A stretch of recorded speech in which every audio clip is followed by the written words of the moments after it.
कन्या राशीतील सूर्य. पत्रिकेमध्ये ज्या चौकटीत 6 क्रमांक लिहिलेला असतो ती कन्या रास असते.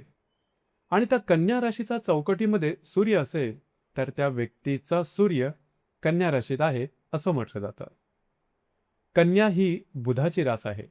ती पृथ्वी तत्वाची द्विस्वभाव रास आहे. विश्लेषण, हिशोब, व्यवस्था, तपशील, आरोग्य, सेवा, कार्यकालीन काम, बुद्धिमत्ता, लेखन आणि चुका शोधून त्यामध्ये सुधारणा करणं हे कन्या राशीचे महत्त्वपूर्ण गुणधर्म आहेत. म्हणून सूर्य कन्या राशीत आला की त्याचं तेज बाह्य प्रभावापेक्षा बुद्धिमत्ता, कार्यक्षमता आणि अचूक कामाच्या माध्यमातून व्यक्त होतं. कन्या राशीत सूर्य असलेली व्यक्ती पहिल्या नजरेत अत्यंत प्रभावशाली वाटेलच असं नाही, परंतु तिच्याबरोबर काम केलं, तिच्याशी सखोल चर्चा केली किंवा एखादा कठीण प्रश्न तिच्यासमोर ठेवला की तिची खरी बुद्धिमत्ता समोर येते. बुद्धिमत्ता आणि चिकित्सक दृष्टी. कन्या राशीतील सूर्य असलेल्या व्यक्ती अतिशय बुद्धिमान असू शकतात. त्यांची ग्रहणशक्ती उत्तम असते. लहानात लहान तपशील त्यांच्या लक्षात राहतो. इतरांच्या नजरेतून सुटलेली चूक ही व्यक्ती पटकन शोधते. कुठल्याही विषयाचा वर विचार करून ती थांबत नाही.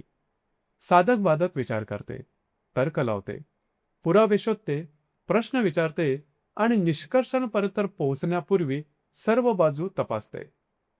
हा चौकसपणा तिच्या स्वभावाचा भाग असतो. एखादी गोष्ट जशी सांगितली आहे तशी लगेच मान्य करणं तिला जमत नाही. असे का? यामागचं कारण काय? याचा पुरावा काय?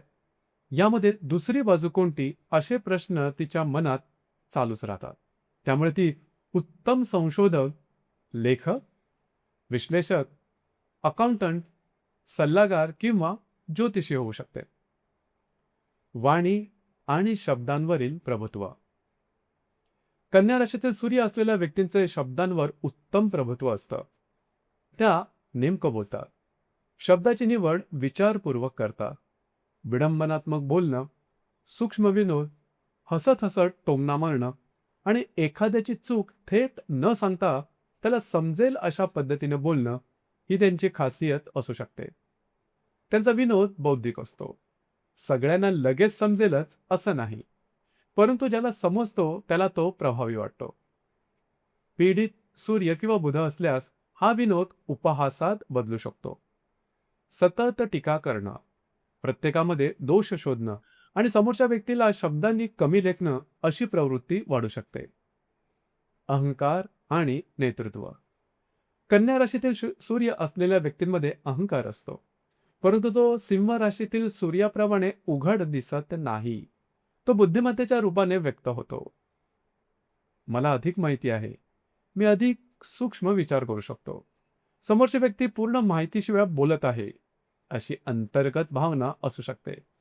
त्यांना आपला बौद्धिक क्षमतेचा अभिमान वाटतो, परंतु ते सतत त्याची घोषणा मात्र करत नाही. नेतृत्व गुण असतात, मात्र निर्णय क्षमता काही वेळा कमी पडते. कारण निर्णय घेण्यापूर्वी त्या प्रत्येक वेळा शक्यतेचा विचार करतात, सगळ्या बाजू तपासतात, संभाव्य धोके शोधतात आणि त्यामुळे निर्णय उशिरा होतो. हा निर्णय घ्यावा की नाही, आणखीन माहिती गोळा करावी का, काही चूक तर राहिली आहे का, या द्विधा अवस्थेमध्ये त्या अडकू शकतात. म्हणून कन्या राशीतील सूर्याला बुद्धिमत्तेची कमी नसते, परंतु काही वेळा अतिविश्लेषणामुळे कृती उशिरा होते. शारीरिक आणि बौद्धिक मेहनत. या व्यक्तींना शारीरिक मेहनतीपेक्षा बौद्धिक मेहनत अधिक आवडते. दीर्घकाळ बसून अभ्यास करणं, हिशेब तपासणं, डेटा पाहणं, लेखन करणं, कॉम्प्युटरवर काम करणं, योजना तयार करणं आणि समस्या सोडवणं या कामांमध्ये त्या सहज गुंततात. परंतु सतत मानसिक काम केल्यामुळे त्या लवकर थकू शकतात. शरीराची क्षमता कमी असेलच असं नाही, परंतु त्यांचं मन शरीरापेक्षा जास्त काम करतं.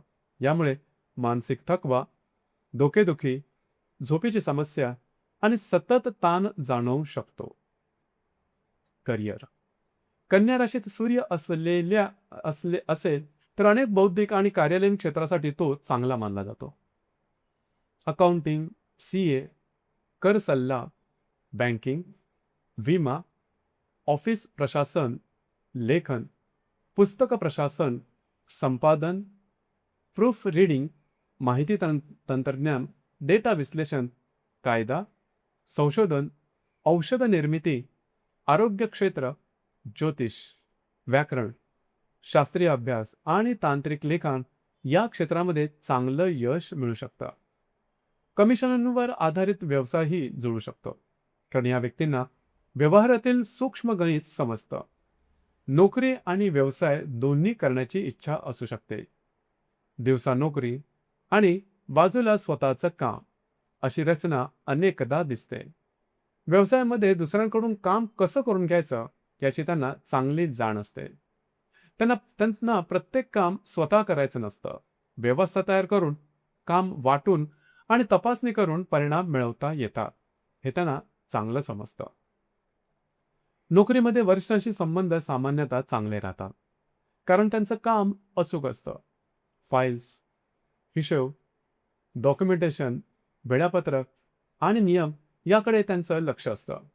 परंतु त्यांची टीकात्मक वृत्ती अति झाली तर सहकाऱ्यांशी मतभेद होऊ शकतात. आर्थिक स्थिती. कन्या राशीतील सूर्य आर्थिक बाबतीत चांगले परिणाम देऊ शकतो. या व्यक्ती पैशाच्या व्यवहारात काटेकोर असतात. हिशोब चांगला ठेवतात. किती उत्पन्न झालं, कुठे खर्च झाले, कुठे गुंतवणूक करावी आणि कोणत्या व्यवहाराला धोका नाही याचं ज्ञान त्यांना चांगलं असतं. त्या पैशाच्या बाबतीत व्यावहारिक असतात. भावनेतून मोठे आर्थिक निर्णय घेत नाही. गुंतवणुकीपूर्वी माहिती गोळा करतात, कागदपत्र तपासतात, अटी वाचतात आणि त्यानंतर पुढे जातात. बलवान सूर्य असल्यास त्यांना आर्थिकदृष्ट्या फार मोठी कमतरता सहन करावी लागत नाही. कमाईचे स्थिर मार्ग असतात आणि हळूहळू आर्थिक सुरक्षितता निर्माण होते. समाजातील प्रतिमा. कन्या राशीतील सूर्य असलेल्या व्यक्तींची समाजातील प्रतिमा बुद्धिमान, माहितीपूर्ण आणि मदत करणारी असू शकते. लोक त्यांच्याकडे सल्ला घेण्यासाठी येतात. कागदपत्र, हिशेब, कायदा, तांत्रिक प्रश्न, आरोग्य, अभ्यास किंवा निर्णय याबाबतीत त्यांचं मत विचारलं जातं. त्यांचे अंदाज अनेकदा अचूक ठरतात, कारण ते भावनेवर नाही तर माहिती आणि निरीक्षणावर निर्णय घेतात. मात्र स्वतःच्या बुद्धिमत्तेवर अति विश्वास झाला तर ते समोरच्या व्यक्तींचे अनुभव कमी लेखू शकतात. पिता आणि पितृसुख. कन्या राशीतील सूर्य असलेल्या व्यक्तींना पित्याचे सुख सामान्यतः चांगलं मिळू शकतं. वडील बुद्धिमान, व्यवहारिक, शिस्तप्रिय किंवा कार्यालयीन व तांत्रिक क्षेत्राशी संबंधित असू शकतात. पित्याकडून शिक्षण, नियम, आर्थिक शिस्त आणि व्यवहाराचं ज्ञान मिळू शकतं. मात्र काही पत्रिकांमध्ये वडिलांना पोटाचे विकार, पाठीचे त्रास, आरोग्याशी संबंधित समस्या किंवा प्रशासकीय, आर्थिक अथवा कायदेशीर अडचणीत अडकण्याचे अनुभव दिसू शकतात. सूर्य मंगळ, राहू, केतू, हर्षल किंवा नेपच्यूनच्या तीव्र प्रभावाखाली असेल तर पितृसुख कमी होऊ शकतं. पित्याशी गैरसमज, त्यांच्या आरोग्याची चिंता किंवा त्यांना एखाद्या संकटातून बाहेर काढण्याची जबाबदारी व्यक्तीच्या जीवनात येऊ शकते. वैवाहिक आणि कौटुंबिक जीवन. कन्या राशीतील सूर्य वैवाहिक जीवनासाठी सामान्यतः चांगला मानला जातो, कारण या व्यक्ती समायोजन करणाऱ्या असतात. घरातील व्यवहार समजून घेतात, जबाबदारी स्वीकारतात आणि समस्येवर चर्चा करून उपाय शोधतात. त्यांना घर व्यवस्थित ठेवायला आवडतं. आर्थिक नियोजन, मुलांचे शिक्षण, दैनंदिन खर्च, आरोग्य आणि वेळापत्रक याकडे त्यांचं लक्ष असतं. परंतु त्यांच्या चिकित्सक स्वभावामुळे वैवाहिक जीवनात शाब्दिक चकमकी होऊ शकतात. जोडीदाराने केलेल्या लहान चुका वारंवार दाखवणं, त्यांच्या प्रत्येक निर्णयाचं विश्लेषण करणं, संशय घेणं आणि सतत सुधारणा सुचवणं यामुळे समोरच्या व्यक्तीला त्रास होऊ शकतो. कन्येचा सूर्य असलेल्या व्यक्तींच्या मनात हेतू चांगला असतो. त्यांना वाटतं की मी फक्त गोष्ट व्यवस्थित व्हावी म्हणून सांगत आहे, परंतु जोडीदाराला ते सततची टीका वाटू शकते.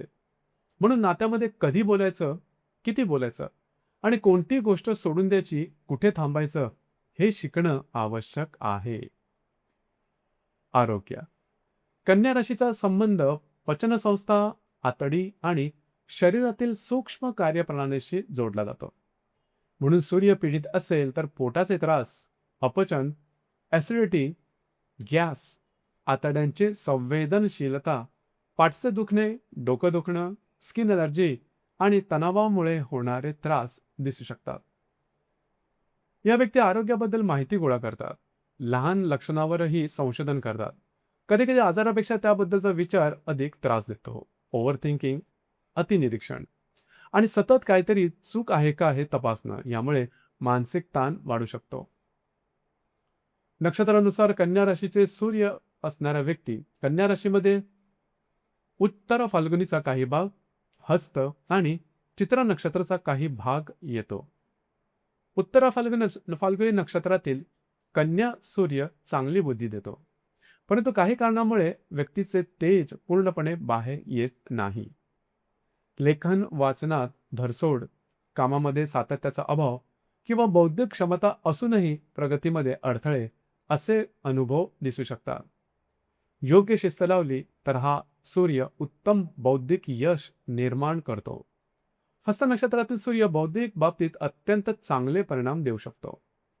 विवरण करण्याची पद्धती चांगली असते, मांडणी व्यवस्थित असते, स्मरणशक्ती उत्तम असते. साहित्य, व्याकरण, शास्त्र, विमा, प्राचीन वाङ्मय, लेखन, फलज्योतिष आणि निमित्तशास्त्रांच्या अभ्यासात चांगले परिणाम मिळू शकतात. लेखनशैली शास्त्रीय, तर्कशुद्ध आणि खंडन मंडन करणारी असते. बौद्धिक हटवादीपणा आणि टीकात्मक दृष्टिकोनही दिसतो. चंद्र आणि मंगळाचे शुभयोग असतील तर गणित आणि तांत्रिक विषयामध्ये चांगली प्रगती होऊ शकते. चित्रा नक्षत्रातील सूर्य चिडखोरपणा वाढवू शकतो, परंतु फोटोग्राफी, चित्रकला, डिझाईन, खेळ, आर्किटेक्चर या सौंदर्य व तंत्र यांचा संगम असणाऱ्या क्षेत्रामध्ये चांगले परिणाम देऊ शकतो. बलवान कन्या राशीतील सूर्य कन्या राशीतील सूर्य बलवान असेल तर व्यक्ती बुद्धिमान, काटेकोर, व्यवस्थित, आर्थिकदृष्ट्या स्थिर आणि समाजात विश्वासार्ह असते. तिथे तिचे निर्णय सहसा चुकत नाही. ती माहिती गोळा करते, विश्लेषण करते आणि नंतरच निष्कर्ष देते. दुसऱ्याला मदत करण्याची वृत्ती असते. लोकांच्या समस्या समजून घेऊन व्यवहार्य उपाय सांगते. आर्थिक क्षेत्रात तिला कमी पडत नाही. नोकरी आणि व्यवसाय दोन्हीमध्ये पुढे जाता येतं. लेखन, अभ्यास, सल्ला आणि तांत्रिक कामातून नाव मिळू शकतं. पीडित किंवा दुर्बल कन्या राशीतील सूर्य असल्यास साधारणतः बुद्धिमत्ता असूनही प्रत्यक्ष कर्तृत्व कमी राहू शकतं. मोठमोठ्या गोष्टी बोलणं, स्वतःचं वेगळं वलय निर्माण करणं, दुसऱ्यांच्या चुका दाखवणं, परंतु स्वतःच्या जीवनात फार मोठी प्रगती न करणं असे परिणाम दिसू शकतात. अति विश्लेषणामुळे निर्णय होत नाही. निर्णय झाला तरी कृती निर्माण होत नाही. प्रत्येक कामामध्ये दोष शोधल्यामुळे कोणतेही काम परिपूर्ण वाटत नाही आणि परिपूर्णतेच्या मागे धावताना काम पूर्णच होत नाही. स्वतःला हुशार समजण्याची भावना, दुसऱ्याला कमी लेखणं आणि सततची टीका करणं यामुळे संबंध बिघडू शकतात. आरोग्याच्या बाबतीत पोट, पाठ, त्वचा, डोकं आणि मानसिक तणावाशी संबंधित त्रास वाढू लागतात. पित्याचे सुख कमी होऊ शकते. परंतु इथे पुन्हा एकदा एक गोष्ट लक्षात ठेवा, कन्या राशीतील सूर्य असलेली माणसं मूलतः हुशार असतात. तरी खरी समस्या बुद्धिमत्तेशी नसते. त्या बुद्धिमत्तेला योग्य दिशा, आत्मविश्वास आणि वेळेवर कृती करण्याची जोड मिळाली का, हा मुख्य प्रश्न असतो. एकंदरीत कन्या राशीतील सूर्य असलेली व्यक्ती म्हणजे बुद्धिमत्ता, विश्लेषण, अचूकता, व्यवहार, हिशेब, लेखन आणि समस्या सोडवण्याची क्षमता. योग्य दिशेने वापरला तर हा सूर्य उत्तम तज्ज्ञ, लेखक, संशोधक, सल्लागार घडवतो. परंतु पीडित झाला तर तीच बुद्धिमत्ता संशय, टीका, ओव्हरथिंकिंग आणि निष्क्रियतेमध्ये अडकते. आजच्या या एपिसोडमध्ये आपण सूर्याच्या पुढील 3 राशीमधील प्रवासाचा सखोल अभ्यास केला. कर्क राशीमध्ये सूर्य म्हणतो, माझे घर सुरक्षित असलं पाहिजे, माझी माणसं समाधानी असली पाहिजे आणि माझ्या कर्तृत्वाचा उपयोग माझ्या कुटुंबाला झाला पाहिजे. सिंह राशीतील सूर्य म्हणतो, मी स्वतःच्या तेजाने उभा राहील, माझे स्वतंत्र ओळख निर्माण करेल आणि माझ्या कर्तृत्वाने समाजावर छाप पाडेल. कन्या राशीमधला सूर्य म्हणतो, मी प्रत्येक गोष्ट समजून घेईन, तिचे विश्लेषण करेन आणि माझ्या बुद्धिमत्तेचे अचूक परिणाम निर्माण करेन. कर्क राशीतील सूर्याचा केंद्रबिंदू आहे घर आणि भावनिक सुरक्षितता. सिंह राशीतील सूर्याचा केंद्रबिंदू आहे प्रतिष्ठा आणि स्वकर्तृत्व आणि कन्या राशीतील सूर्याचा केंद्रबिंदू आहे बुद्धिमत्ता आणि कार्यकुशलता. कर्क राशीतील लवचिकता भीतीमध्ये बदलू शकते, सिंह राशीतील स्वाभिमान अहंकारामध्ये बदलू शकतो आणि कन्या राशीतील विश्लेषण संशय आणि अतिविचारांमध्ये बदलू शकतं. म्हणून कोणत्याही ग्रहाचं कारकत्व स्वतःमध्ये चांगलं किंवा वाईट नसतं, त्या कारकत्वाला कोणती दिशा मिळते हे अधिक महत्वाचं आहे. पत्रिका पाहताना फक्त सूर्याची रास पाहू नका. सूर्य कोणत्या भावात आहे, कोणत्या नक्षत्रात आहे, नवमांशामध्ये त्याचं बल किती आहे, कोणत्या ग्रहाशी संबंध आहे आणि त्याची दशा कधी येणार आहे, या सर्वाचा एकत्रित विचार करा. कारण ज्योतिषशास्त्रातील प्रत्येक नियम खरा असतो, परंतु एकटा नियम संपूर्णपणे सत्य मात्र नसतो. पूर्ण सत्य संपूर्ण पत्रिकेच्या अभ्यासात दडलेलं असतं. आज आपण कर्क, सिंह आणि कन्या राशीतील सूर्याचे परिणाम समजून घेतले. पुढील एपिसोडमध्ये आपण पाहणार आहोत तुळ राशीतील सूर्य, वृश्चिक राशीतील सूर्य आणि धनु राशीतील सूर्य. तुळ राशीतील सूर्य नीचेचा मानला जातो, परंतु प्रत्येक वेळी तुळ सूर्य खरोखरच दुर्बल असतो का? वृश्चिक राशीतील सूर्य गुप्तता, संघर्ष, परिवर्तनाच्या माध्यमातून कसा काय फळ देतो आणि धनु राशीतील सूर्य ज्ञान, धर्म, तत्व आणि मोठ्या ध्येयांच्या माध्यमातून कसा प्रभाव निर्माण करतो, याचा सखोल अभ्यास आपण पुढील भागात करणार आहोत. आजचा एपिसोड तुम्हाला आवडला असेल तर हा व्हिडिओ ज्योतिष शिकणाऱ्या प्रत्येक व्यक्तीपर्यंत नक्की पोहोचा. व्हिडिओला लाईक करा, चॅनलला सबस्क्राईब करा आणि कमेंटमध्ये नक्की सांगा तुमच्या पत्रिकेमध्ये सूर्य कोणत्या राशीत आहे आणि आज सांगितलेल्या गुणांपैकी कोणते गुण तुम्हाला स्वतःमध्ये किंवा तुमच्या जवळच्या व्यक्तीमध्ये अनुभवायला मिळतात. पुन्हा भेटूया सूर्य मालिकेच्या पुढील महत्त्वपूर्ण एपिसोडमध्ये. तोपर्यंत ग्रहांचे नियम फक्त पाठ करू नका, ते माणसांच्या स्वभावात शोधा, जीवनातील घटनांशी जोडा आणि आपल्या अंतर्मनातील सूर्याचा प्रकाश ओळखा. धन्यवाद.